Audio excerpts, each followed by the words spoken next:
Okay, we're going to use our Tarzan file to do a little review for the test. So let's go to links and see what's going on here with this file. So we have one image, and that is this Tarzan right here. So when we look at it in the links file, there's some things that we need to pay really close attention to. So this has an RGB color space, so you're going to need to convert that. The actual PPI is 72. That means it was created at 72 DPI.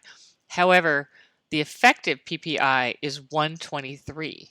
And the reason why is because we're using it smaller than its original size at 72 DPI. So look what happens to it when I use it smaller. I'm going to click down. I'm at 58% right now, and I've got effective PPI of 123. Watch how the PPI goes up the smaller I use the image. So to make that double, I'm using it at 50%. So that doubles the PPI because I'm only using it at half as much. So the effective PPI is 144. Now if I use that half again as much down to 25, you'll see that now the effective PPI is 288, telling me that I can only use it for print at about this size. So the effective PPI gets higher the smaller you use the image. And if I go bigger, now look what happens. Now my effective PPI is only 77. And it's only going to get worse from there. See how it keeps getting worse and worse and worse? So when I go down, the PPI, effective PPI goes up. And when I go larger, it blows it out. And now I'm only at 24 PPI. Now, before we send this out, we're going to want to do a pre-flight on it. So now when I look down here at my pre-flight, which is always on, you don't have to turn on pre-flight, it says I have no errors. But remember, that just depends on what pre-flight profile you're running. If I run my digital publishing one, I have 3 errors. My color space is not allowed. So the PNG RGB file, it says that it's not allowed. So I'm going to allow it, but at least I know. My resolution is too low. My text frame is too close to the edge. And I've got some style overrides. So it just wants to make sure that I know that those style overrides are there. In addition to telling you everything that you need to know before you send it to print, it will also give you suggestions. So if you look at the bottom, when you open info, sometimes this is closed, when you open it at the bottom, it'll say, here's the problem, the content uses RGB. Required color spaces are not allowed, this one. So you can convert its color to a valid color space for this document and update the link. But we can also fix that problem when we export it, and I'll show you that in a minute. So basically, you can set up a new profile. You can see how many I have. Some profiles are for poster prints. Some profiles are for digital files. You can always create a new profile by going here and saying define profiles, and it'll give you a chance to make a new one. And in these pre-flight profiles, you can specify what you would like a warning about, basically. It's not actually doing anything, it's just giving you a warning. So it can give you warnings about the low-res image. It can give you type errors, live errors, whatever you want. So it's set up specifically for the kind of file that you want, and I recommend you have several versions of pre-flight profiles, maybe one for digital printing, one for high-end printing, and one for oversized. So once you run the pre-flight and everything checks out, we can go to export. And we're going to export this as a PDF. We're going to call this just Tarzan. So some things here you need to pay attention to is the marks and bleeds. So this file was set up with bleed in the document setup. So all I have to do is say use document bleed settings, and you see how they show up right there. I need crop marks so the printer knows where to trim this poster. And if you want to include a slug areas are especially helpful for folds.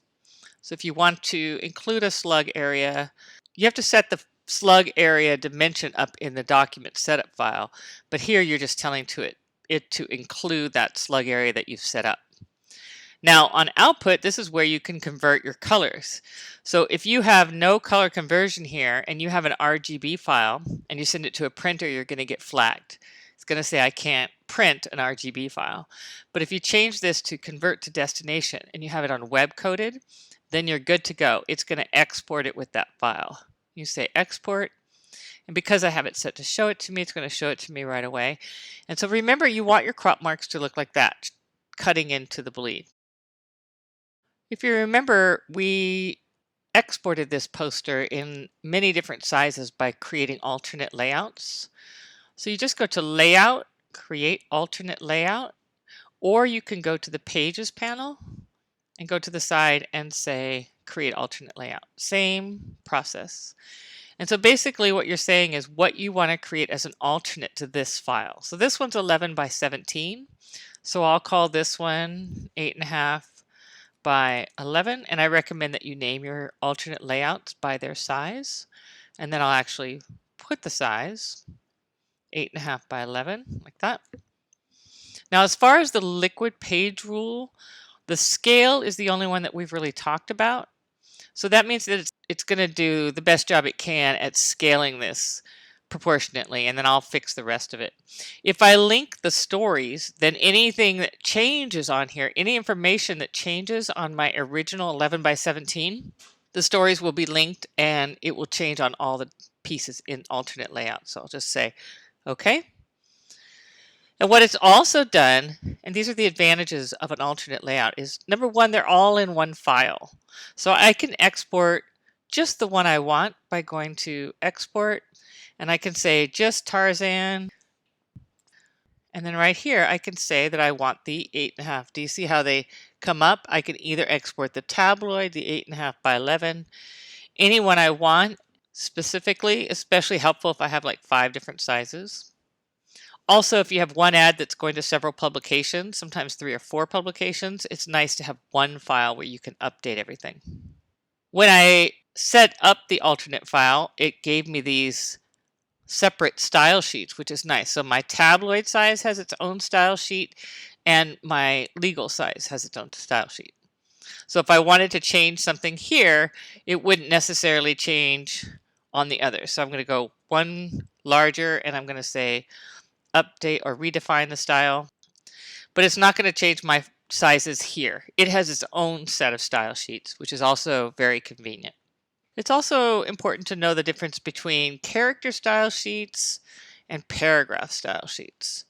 So my paragraph style sheets, and it's of course made the separate versions because we're still in alternate layouts. So if I go to my tabloid here, I have character styles for 2 different colors. So anytime I want to change the colors in this document, like I might want to make book by in color 1 and then music and lyrics by in color 1. You can change the type also in character styles, but you can't change too much more. Let's look up character styles here. We can make the type choices, the size, the leading, tracking, kerning, what color it is. Not much more than that. We can work with any OpenType features if we've used an OpenType, but pretty limited. So I just use that character styles to interrupt a paragraph style with a different characteristic. Your paragraph styles, on the other hand, have everything. So for example, with this one, which is my medium legal, I can open that up and I can put space all around this text. So in addition to the text itself, I can affect all the type around it. So I could go to indents and spacing, and we'll preview this. I can put space after, so there's more space between this chunk of copy and the very small legal after it. You can see how I can adjust that. And that's much better than just putting a return space there, because this can be adjusted in small increments. The other thing you can do in a paragraph style is you can use paragraph rules. So if I wanted to put a rule above this, I could just go to paragraph rules. I could turn the rule above on, and you can see it showing up there. And let's put this heavier weight. And I only want this to go to the width of the text, not the whole column. So now it's just sitting above the text. And then I can change the placement of it by doing the offset. So I can make this so it sits above it. I can also change the color. I can put it in the very light blue and say, okay. So now that's built within the text and it won't have to be moved or lined up, or it's not subject to mistakes. And I can put a space above this whole line. This particular chunk of copy is in a text box, so I can just move this down now with that line above it. Okay, I also want you to remember some shortcuts. Some of the most useful ones for me are type. So when I highlight this type and I just want to see it a smudge bigger, I can just hit Shift Command and the greater than to go larger, and Shift Command and the less than to go smaller. For the tracking, I can go Option key or Alt and the right arrow to track it out and the left arrow to track it in. And I can affect the leading by going Option or Alt down to increase the leading and up to decrease the leading until it's right on top of itself. And that's it. If you can remember all that, you should be fine for the test.